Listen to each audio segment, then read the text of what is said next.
नमस्कार, स्वागत है आपका स्टार्टअप चैंपियन शो के दूसरे संस्करण में। एक ऐसा टीवी शो जहां आप मिलते हैं उन स्टार्टअप फाउंडर से जिनको सम्मानित किया गया है नेशनल स्टार्टअप अवार्ड से।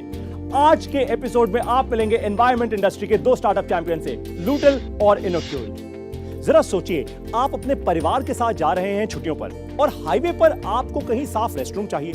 साफ रेस्टरूम ढूंढना धान में सुई ढूंढने के बराबर होता है हमारे देश में। यह प्रॉब्लम महिलाओं के लिए तो बहुत ही ज्यादा बड़ी है। बाजार में बिकने वाले ऐसे बहुत से प्रोडक्ट्स को वो इस्तेमाल करती हैं हाइजीनिक तरीके से रेस्टरूम का इस्तेमाल करने के लिए। हमारे पहले स्टार्टअप चैंपियन ने इस प्रॉब्लम का एक नया समाधान निकाला है, केवल हाईवेज के लिए ही नहीं बल्कि शहरों में भी। आइए देखते हैं लूटल की कहानी। जब हम होम टाउन जा रहे थे, मुझे पब्लिक टॉयलेट यूज़ करना था, लेकिन वो न हाइजीन था न क्लीनिंग था, कुछ भी नहीं था वहाँ पे। तब हमें लगा कि कुछ तो ऐसा होना चाहिए स्पेशली वुमेन्स के लिए। हम एक कॉन्सेप्ट लेकर आए, हमने इस पर बहुत वर्कआउट किया। हमने जो डिज़ाइन तैयार किया, अगर आप कैफ़े के सामने खड़े हैं तो आपको नहीं लगेगा या दिखेगा भी नहीं कि पीछे वॉशरूम बने हुए हैं, या वॉशरूम की तरफ हैं आप, तो आपको नहीं लगेगा कि आगे कुछ खाने पीने की चीज़ मिल रही है या आगे कुछ कैफेटेरिया है, कोई ऐसा कुछ है। पब्लिक टॉयलेट को लेके एक ब्रांड बनाना चाहते हैं हम, जहाँ पे हम क्वालिटी और शोर सर्विस लोगों को दे आने वाले 10-15 सालों के अंदर। जैसे आप हर चीज़ के लिए, सर्विस के लिए एक ब्रांड सर्च करते हैं, वैसे ही हमारा विज़न है कि इंडिया में आने वाले टाइम में जब आपको पब्लिक टॉयलेट यूज़ करना हो तो आप लूटल आपके दिमाग में क्लिक करें। हमारा जो विज़न है कम्प्लीटली 360 डिग्री विज़न है। उसके अंदर कस्टमर सर्विस में हमें कहाँ पहुँचना है, ब्रांड बनाना अपने आप को, ऑपरेशंस में क्या इंप्रूवमेंट करने हैं हमें, कि हमारा ऑपरेशन पूरा टेक बेस्ड होना चाहिए, 101%, ईच एंड एवरीथिंग टेक पे होना चाहिए। इनोवेशंस में हमें कहाँ बोलना है, हमारे आउटलेट जो है वो कैसे अपग्रेड करने हैं, उसके लिए हमें ऑटोमेशन की तरफ बढ़ रहे हैं हम, जहाँ पे हम पर फ्लश हम टारगेट करें 1 या 2 लीटर पानी ख़त्म करें। ह्यूमन वेस्ट से हम कितनी वैल्यू जनरेट कर पाएँ।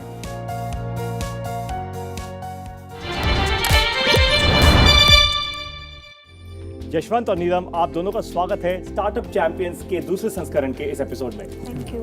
बहुत धन्यवाद। आप लोगों का आइडिया बहुत यूनिक है। ये लू और कैफे का आइडिया आपको एक्चुअली आया कहाँ से? सब टॉयलेट बेसिकली सबकी नीड होती है ना, लेकिन आप जब भी कहीं ट्रैवल कर रहे हैं तो आपको अच्छे वॉशरूम्स नीड ज़रूरत होती है। लेकिन अगर आप पब्लिक टॉयलेट यूज़ कर रहे हैं, अगर उसको यूज़ करना नहीं करना दोनों बराबर होता है जी, कि वो साफ़ सुथरे नहीं होते हैं।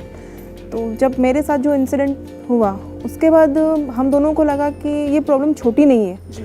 इसको लेकर मतलब इसे इग्नोर नहीं किया जा सकता, इसे अवॉइड नहीं किया जा सकता है कि जाने दो, ठीक है हो गया तो हो गया। नहीं, उसको लेकर हमने बहुत रिसर्च किया कि इसमें हम लोग क्या कर सकते हैं। तब हमें एक कॉन्सेप्ट लगा कि इसमें हम ये वर्कआउट कर सकते हैं। तब हम एक लूटल लेकर आए जी। आज तक कितने लूटल्स ऑलरेडी आ चुके हैं हमारे देश में? अभी 3 स्टेट पे लूटल है। MP में 2 है और छत्तीसगढ़ में है और तमिलनाडु में है। बहुत इंटरेस्टिंग है। और आपसे एक सवाल पूछना चाहता हूँ कि आज कितने लोग एक दिन में लूटल का इस्तेमाल करते हैं? एक दिन में अगर एक आउटलेट की बात करूँ तो 150 to 200 समथिंग एक आउटलेट पे रहता है। तो मतलब अक्रॉस आज भारत देश में जितने भी आपके आउटलेट्स हैं वहाँ पे करीब 500 लोग, 500 से 600 to 700 रोज इस्तेमाल करते हैं। और उनका फीडबैक कैसा है? उनका फीडबैक बड़ा अमेजिंग है एक्चुअली, स्पेशली फीमेल्स का, कि मतलब कि वो सरप्राइज होते हैं कि इतना क्लीन टॉयलेट्स, और इसीलिए हम उसको हैप्पी वॉशरूम्स कहते हैं। अरे वाह, हमारा ग्रीटिंग वर्ड ही यही है, हैप्पी वॉशरूम्स। इंटरेस्टिंग। आपकी एक स्ट्रैटेजी है जिसको आप लोग कहते हैं 3R स्ट्रैटेजी, ये क्या है?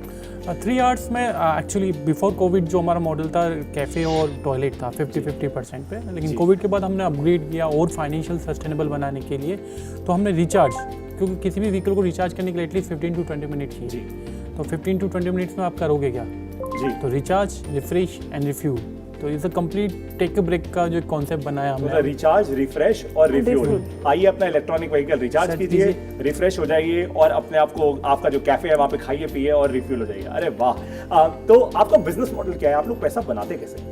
तो हम बिजनेस जो मॉडल हमारा फ्रेंचाइज मॉडल है जी। फ्रेंचाइज में हमने पूरा एक इकोसिस्टम डेवलप किया ऑपरेशन एंड मैनेजमेंट का। हम उसकी फ्रेंचाइजी, मतलब इंडिया में हम पहली बार पब्लिक टॉयलेट की फ्रेंचाइजी सेल कर रहे हैं। तो उस फ्रेंचाइजी में हम मंथली उससे चार्ज करते हैं और हम उनको पूरा एक सिस्टम देते हैं ऑपरेशन एंड मैनेजमेंट का। और कैसा इंटरेस्ट आ रहा है आज आपके पास फ्रेंचाइजी के लिए? अभी काफ़ी लोगों से इंटरेस्ट आ रहे हैं। दिल्ली से हमारे पास में काफ़ी इंटरेस्ट आ रहे हैं लोग, स्पेशली हाईवेज़ के लिए काफ़ी इंटरेस्ट लेके आ रहे हैं। अभी हम ऑलमोस्ट 15 to 20 आउटलेट्स हमारे पाइपलाइन में है अभी। अरे वाह। और जब आपने अपना पहला आउटलेट खोला, या आप स्ट्रैटेजी पे आपसे एक प्रश्न करता हूं, जब भी आप लोग अपना ऐसा कोई आउटलेट खोलते हैं या आप फ्रेंचाइजी देते हैं, तो वो किन एरियाज में देते हैं जहां हाई फुटफॉल हो, या कैसे आप कैसे चूज करते हैं एक अच्छा एरिया ताकि आपके फ्रेंचाइजी को फायदा हो? सो एक्चुअली इसके ये कॉन्सेप्ट जो है ट्रांजिट टॉयलेट का कॉन्सेप्ट है एक तरह से, कि हम लोग टॉयलेट के लिए 1 किलोमीटर 2 किलोमीटर नहीं जाएंगे जी।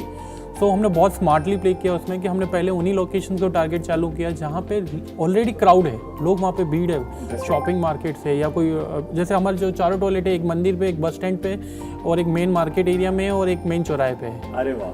So तो हम भीड़ तो वैसे ही लोगों की हाँ। काफी रहती है। आप एक B2B और B2C कंपनी दोनों ही है, तो आपकी मार्केटिंग स्ट्रेटजी क्या है? आप कैसे एंगेज करते हैं अपने कस्टमर्स को, फ्रेंचाइजी को भी और एंड कस्टमर को भी? तो फ्रेंचाइजी के लिए तो ऑब्वियसली हमारा जो डिजिटल मार्केटिंग हम यूज़ कर रहे हैं, और कस्टमर को एंगेजमेंट करने के लिए स्पेशली लोकेशंस, क्योंकि हम लोगों को ये नहीं कर सकते आप 5 किलोमीटर के लिए टॉयलेट ट्रैवल करके आइए, तो हम लोकेशंस के लिए, और स्मार्ट कार्ड, तो हमने कस्टमर को, रिटर्निंग कस्टमर को बढ़ाने के लिए हमने स्मार्ट कार्ड डेवलप किए, like a Delhi metro kind of thing. अच्छा। तो आप स्मार्ट कार्ड यूज़ कीजिए और उसमें हम डिस्काउंट देते हैं आपको रेगुलरली।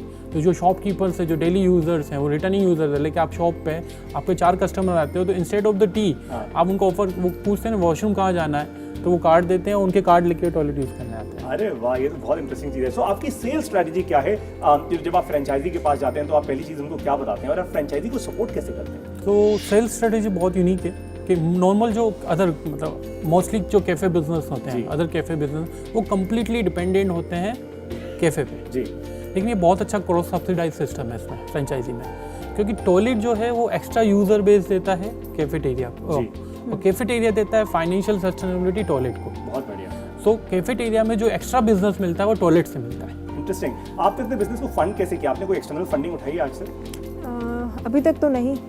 हमने जब लुटल स्टार्ट किया तब हमने एक्चुअली लुटल बूटस्ट्रैप स्टार्टअप है, तो हमने फैमिली से, फ्रेंड्स से और बैंक से हमने फंड। अरे वाह, तो फैमिली फ्रेंड्स ऐसी होनी चाहिए, फैमिली बढ़िया। सो लाखों भारतीय आज आपको सुन रहे हैं इस शो पे, आपका क्या संदेश है उन सबके लिए? मैं यही कहना चाहूँगी कि आपकी लाइफ में बहुत सी प्रॉब्लम आप फेस करते हैं जी। या तो उस प्रॉब्लम में आप भाग लीजिए या वहाँ से भाग लीजिए।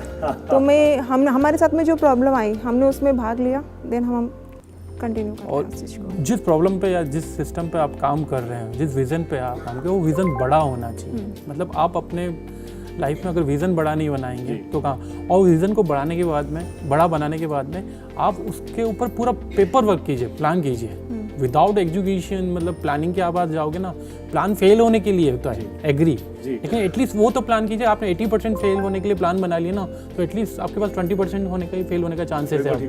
तो प्लान कीजिए, बड़ा विजन बनाइए। Fantastic. So on that note, इस सेशन से आपके फायदे की सबसे बड़ी 2 लर्निंग्स ये हैं। पहले तो जो, जैसा कि मैम ने कहा, कि या तो भाग लीजिए किसी प्रॉब्लम में या भाग लीजिए, आपकी मर्जी है। सो कस्टमर की किसी ऐसी समस्या का समाधान कीजिए जो उसे रोज जिंदगी में आती हो, या आपको आपकी रोज जिंदगी में आती हो। नंबर 2, बिजनेस आइसक्रीम की तरह होना चाहिए भाई, ताकि आप आसानी से फ्रेंचाइजी बना सके, फ्रेंचाइजीज को बता सकें कि आपका बिजनेस आखिर है किस बारे में। समय है अब एक छोटी सी ब्रेक का। ब्रेक के बाद आप मिलेंगे अगले स्टार्टअप चैंपियन से। इन्होंने मिट्टी से सोना सच में बना के दिखाया है। अगर जानना चाहते हैं कैसे, तो मिलिए मुझसे इस ब्रेक के बाद। स्टार्टअप चैंपियंस 2.0 में आपका स्वागत है। अब समय है हमारे दूसरे स्टार्टअप चैंपियन से मिलने का। क्या आप जानते हैं कि दुनिया का सबसे बड़ा स्टैचू ऑफ यूनिटी, सबसे बड़े डैम, सबसे बड़ी बिल्डिंग्स, इन सबको बनाने में स्टील का इस्तेमाल होता है। लेकिन हाई ग्रेड स्टील बनाना कोई आसान काम नहीं है। भारत सरकार ने टारगेट रखा है स्टील की प्रोडक्शन को 300 मिलियन मेट्रिक टन तक पहुंचाने का 2030 तक। आज हम 120 MMT प्रोडक्शन करते हैं। ये कैसे होगा पॉसिबल? स्टील कंपनियों को अपनी एफिशिएंसी तो बढ़ानी ही होगी। तरीका ऐसा कोई निकालना होगा जिससे लो ग्रेड स्टील को ज्यादा एफिशिएंसी के साथ प्रोसेस किया जा सके। ठीक यही करके दिखाया है हमारे स्टार्टअप चैंपियन ने। आइए देखते हैं इनोक्यूल की कहानी।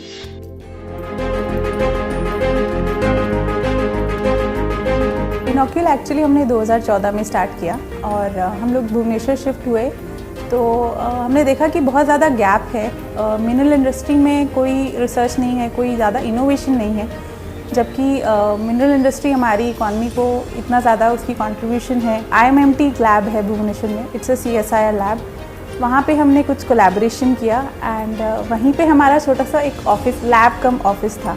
वहाँ से स्टार्ट हुआ, काफ़ी सारे हमने प्रोडक्ट्स पे रिसर्च करना शुरू किया। उन्होंने हमें काफ़ी इनकरेज किया, कोलैबोरेशन भी। तब actually in the regular framework they generally don't collaborate with startups.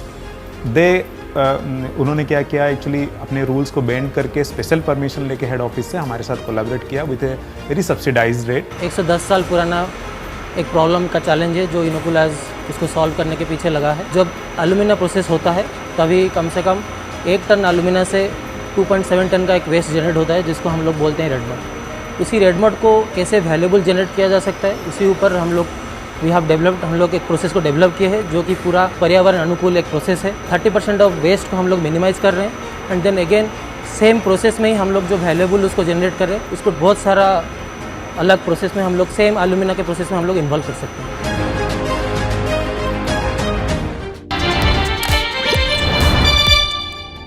ज्ञान और सुरभि, आप दोनों का स्वागत है स्टार्टअप चैंपियंस 2.0 के इस एपिसोड में। सबसे पहले सवाल से मैं शुरुआत करता हूं आपके साथ। अभी तो बाकी ये है ना। प्रॉब्लम आखिर आपको समझ कैसे आई? मैं पानीपत में जॉब करता था इंडियन ऑयल में। एक्चुअली तब मैं पानीपत से भुवनेश्वर जाने के लिए एक्चुअली प्लान किया। तब मेरा एक फ्रेंड रमेश, जो कि आईआईटी में मेरा सीनियर था, he was working in a steel industry, so I wanted to meet him. तो वहाँ पर एक्चुअली उनसे जब मैं मिला, ही वाज वेरी हैप्पी। उनका प्रोडक्शन बहुत अच्छा चल रहा था एंड प्लांट कैपेसिटी से ज़्यादा वो लोग प्रोड्यूस कर पा रहे थे और स्टील भी ऑल टाइम डिमांड हाई था। अच्छा। फिर 7 साल के बाद मुझे फिर से मौका मिला, फिर मैं भुवनेश्वर गया तो उनसे फिर से मिला। तब एक्चुअली मैं देखा कि रमेश जो है बहुत दुखी थे, बहुत टेंस थे। मैं उनको पूछा कि ऐसा क्या हो गया। तो उन्होंने बताया कि एक्चुअली ये प्रॉब्लम इसलिए हुआ है कि 7 साल में जब एक्चुअली उनका जो माइंस का लेवल है काफ़ी नीचे चले गए हैं, तो जो और क्वालिटी हैज़ डिटोरिएटेड, तो इसीलिए एक्चुअली उनका जो एफिशिएंसी, प्लांट का efficiency has gone down by 50%। Wow. तो तब हमारे पास इनोक्यूल हम लोग फॉर्म किए नहीं थे। तो व्हेन वी फाउंडेड इनोक्यूल, दैट इज एग्जैक्टली व्हाट हम लोग सॉल्व करना चाहते थे। अरे वाह, तो इनोक्यूल की असली कहानी ये है। बहुत बढ़िया। दूसरा सवाल नहीं है, अब मैं चाहता हूँ आप हमें एक्चुअली वो एक्सपेरिमेंट करके दिखाएं, हमें बताएं कि आपने मिट्टी से सोना निकाला कैसे है। हमारे ऑडियंस वो समझना चाहते हैं। बिल्कुल। ये लीजिए, तो ये है आपकी ही धरोहर। अब बताइए यहाँ पे मिट्टी क्या है और सोना क्या है और कहाँ आपकी मैं मदद कर सकता हूँ, मुझे बताइए। ये जैसे एक एल्यूमिनियम इंडस्ट्री का वेस्ट है, दिस इज ऑलमोस्ट लाइक मिट्टी, और ये हम लोग world wide 175 million metric ton of waste generate करते हैं। तो मैं जरा पूछना चाहता हूँ, ये क्या है प्लेट में? ये आप कह रहे वेस्ट है, ये खराब है? जी बिल्कुल। ये एल्यूमिनियम बनता है, तो 1 टन एल्यूमिनियम में 3 टन के आसपास ये जनरेट होता है। ये तो मिट्टी है। तो इससे एक्चुअली हम लोग एक प्रोसेस डेवलप किए हैं। इसमें बहुत सारे रेयर अर्थ एलिमेंट्स हैं, बहुत ही लो परसेंटेज में। तो आप मुझे वो देंगे? जी। ये इससे हम लोग एक्चुअली एक प्रोसेस डेवलप किए हैं, जिससे एक्चुअली इस मिट्टी से ये हम लोग निकालते हैं। एंड ये स्कैंडियम है। ट्यूब में जो व्हाइट पाउडर है वो इससे निकला है? जी। और ये व्हाइट पाउडर क्या है? ये स्कैंडियम ऑक्साइड है, जो कि रेयर अर्थ एलिमेंट है। बहुत ही रेयर है एज द नेम सजेस्ट, और बहुत ही वर्ल्ड वाइड हर ईयर एक्चुअली हम लोग इसको शायद 20 टन ही प्रोड्यूस होता है ओनली। बस तभी इसको सोना कहा जाता है। ये इतना महंगा है। तो आज आप लोगों ने अपने सामने, अपनी आंखों के सामने देखा है कैसे वेस्ट से, मिट्टी से लिटरली इन्होंने सोना निकाला है। ये स्कैंडियम ये कहाँ इस्तेमाल होता है? स्कैंडियम का हाई एंड एप्लीकेशन है, हाई टेम्परेचर एल्यूमिनियम एलॉयज में ये यूज होता है, फिर डिफेंस एप्लीकेशन में यूज होता है। एंड बिकॉज इट्स रेयर, तो इसका यूटिलिटी बहुत ज़्यादा है, बट हम लोग यूज़ करते नहीं है कि because it's rare, it's very expensive. 1 gram cost around 200 rupees. Interesting. लाइए, पहले मैं आपसे ये सोना ले लेता हूँ, क्योंकि ये सोना मेरे पास रहना चाहिए। चलिए, अब आपसे मेरा दूसरा सवाल ये है कि आपका बिजनेस मॉडल क्या है? आप लोग पैसा कैसे बनाते हैं? जी, ये B2B बिजनेस मॉडल है जी। जो इनोवेशन से हम लोग कुछ जो प्रोडक्ट्स डेवलप किए हैं अपने R&D के बाद, तो R&D के बाद ये डेवलप होने के बाद हम लोग नॉर्मली जैसे मेजर मिनरल हाउसेस में जाते हैं, उनके ऑपरेशनल प्रॉब्लम समझते हैं और उनको प्रॉब्लम हमारे सॉल्यूशंस बताते हैं। तो सॉल्यूशंस में 2 पार्ट हैं, सप्लाई ऑफ द केमिकल्स, अच्छा, फिर along with the services on the side services because plants are busy in their productions. वो इंटरेस्टिंग। तो मतलब आप उनको अपना केमिकल भी दे रहे हैं और साथ में आप उनकी एफिशिएंसी बढ़ाने के लिए उनको सर्विसेज भी दे रहे हैं, तो बहुत ही इंटरेस्टिंग है। आपकी सेल्स या मार्केटिंग स्ट्रैटेजी क्या है? क्या आपके पास अलग से कोई टीम है सेल्स या मार्केटिंग करने के लिए, या फिर आप अपना प्रोडक्ट डेमो या वर्ड ऑफ माउथ ही इतना स्ट्रांग है कि भाई अपने आप ही लोग आप तक पहुंच जाते हैं? इनिशियली तो कोई टीम नहीं था, एक्चुअली हमारा R&D टीम जो थे हम लोग सब कुछ मिलके सब कुछ करते थे जी। अभी सेल्स टीम है, हमारे पास सेल्स टीम है, their main role is actually जाके बिजनेस लाना जी। तो सेल्स एक सेल्स टीम है, एक सर्विस टीम है जी। And there is R&D team. बहुत interesting. So they work hand in hand to get customers. मैं ऐड करना चाहूँगी जी, कि जो भी प्रोडक्ट्स हम लोग डेवलप किए हैं काफ़ी इंटेंसिव रिसर्च के बाद, जैसे पहला प्रोडक्ट हमें करने के लिए 3 साल लग गए। तो 3 साल काफ़ी ज़्यादा R&D, अभी भी हम एज अ कंपनी भी बहुत ज़्यादा इन्वेस्ट किए हैं। हमारे खुद का भी लैब है, काफ़ी सारे कोलैबोरेशंस भी करते हैं with national laboratories, even with corporate clients also, they are giving their R&D to us. Interesting. तो वो R&D भी अपना आउटसोर्स करते हैं एक्चुअली आप लोगों को? अरे वाह, जॉइंट R&D ऑफ कोर्स। मेरा आखिरी सवाल आप दोनों से ये है कि इस वक्त लाखों भारतीय आप लोगों को सुन रहे हैं, राइट? आजकल वो ज़माना सोशल मीडिया का है, तो बहुत सारे लोग चाहते हैं कि हम नई नई कंपनियां स्टार्ट करें, एंटरप्रेन्योर बने, सब कुछ बड़ा कूल हो गया है, लेकिन आप लोगों ने कोई ऐसी प्रॉब्लम निकाली जो सिर्फ ये नहीं थी कि बस मैं कोड लिख दूँ और $1 बिलियन कंपनी बना दूँ। आज आपने करोड़ों रुपए की ये कंपनी खड़ी कर दी है, करोड़ों रुपए के रेवेन्यू के साथ। आप क्या संदेश देना चाहते हैं हमारे ऑडियंस को? तो मैं तो यही बोलूँगी कि जैसे कूल हो गया है वैसा नहीं है, entrepreneurship is a difficult journey, लेकिन अगर आप विश्वास करते हैं एंड अगर आप कोई प्रॉब्लम सॉल्व करते हैं तो not just for yourself but you are helping the entire community and the society. So if you think in those lines, go for it. बहुत सही। तो पैसा सिर्फ अपने लिए नहीं बनाना है, लेकिन एक्चुअली अगर आप एक अच्छी प्रॉब्लम सॉल्व करेंगे, इंपॉर्टेंट प्रॉब्लम सॉल्व करेंगे, तो वेल्थ तो बनेगी, लेकिन आप सोसाइटी और अपनी कम्युनिटी की भी मदद कर पाएंगे। इस सेशन से आपके फायदे की 2 बड़ी बातें मैं आपको बताने वाला हूं, ध्यान से नोट बना लीजिए। सबसे पहला, अगर आपको विज्ञान पता है तो मिट्टी से भी आप सोना निकाल सकते हैं। और नंबर 2, दुनिया में बहुत बड़ी समस्याएं हैं, सबसे पहले इनके बारे में जानिए, तभी आप इनका समाधान कर सकेंगे। दुनिया अच्छे दोस्त ढूंढ रही है, सब ढूंढते हैं, आप अच्छी प्रॉब्लम्स ढूंढिए। अब समय है एक छोटी सी ब्रेक लेने का, और ब्रेक के बाद होंगे आपके सवाल और हमारे इन स्टार्टअप चैंपियंस के जवाब। तो कहीं मत जाइए, मैं मिलूंगा अब आपसे एक छोटी सी ब्रेक के बाद। पेड़ लगाओ, पानी बचाओ, जनसंख्या को जनबाढ़ न बनाओ। IME Sahibabad, Ghaziabad, NCR। 27 years of excellence in higher education हमारा कर्तव्य है। Power Grid, a Maharatna PSU of Government of India, largest transmission utility of country, embarked on one such remarkable journey to establish one nation, one grid, one frequency, culminating into one electricity market. Power Grid, transmitting power, transforming lives. स्वागत है आप सभी का एक बार फिर से startup champions के दूसरे संस्करण के इस एपिसोड में, और अब बारी है ऑडियंस के सवाल लेने की। आप लोग तैयार हैं? जी, एकदम पक्का? पक्का। चलिए सुनते हैं अपना सबसे पहला सवाल ऑडियंस से। मेरा नाम राहुल है, मैं झारखंड से। मेरा आपसे यह प्रश्न है कि जब कोई आपकी फ्रेंचाइजी लेता है तो फ्रेंचाइजी इंश्योर करने के लिए आप उन्हें क्या सपोर्ट देते हैं? सबसे पहले लोकेशन सिलेक्शंस, हम परफेक्ट लोकेशन पे सेलेक्ट करके बिजनेस देते हैं। दूसरा, हम उसको पूरा टेक सपोर्ट देते हैं, ऑपरेशन का जो भी टेक सपोर्ट, सर्विलेंस के लिए CCTV सर्विलेंस, पूरा सप्लायर डेवलपमेंट करते हैं उनके लिए, और पूरा बैकएंड में उनके लिए सर्विलेंस से लेके पूरा बैकएंड सपोर्ट में जितनी भी MIS रिपोर्ट्स होती है, जितना भी डेटा है, हम मॉनिटर करते हैं उनके लिए और क्वालिटी कंट्रोल करते हैं। तो एक तरह से हम उनको पूरा एक मैकेनिज्म दे रहे हैं। फ्रेंचाइजी से एक मैकेनिज्म होता है जिस मैकेनिज्म के थ्रू वो पैसा बनाता है।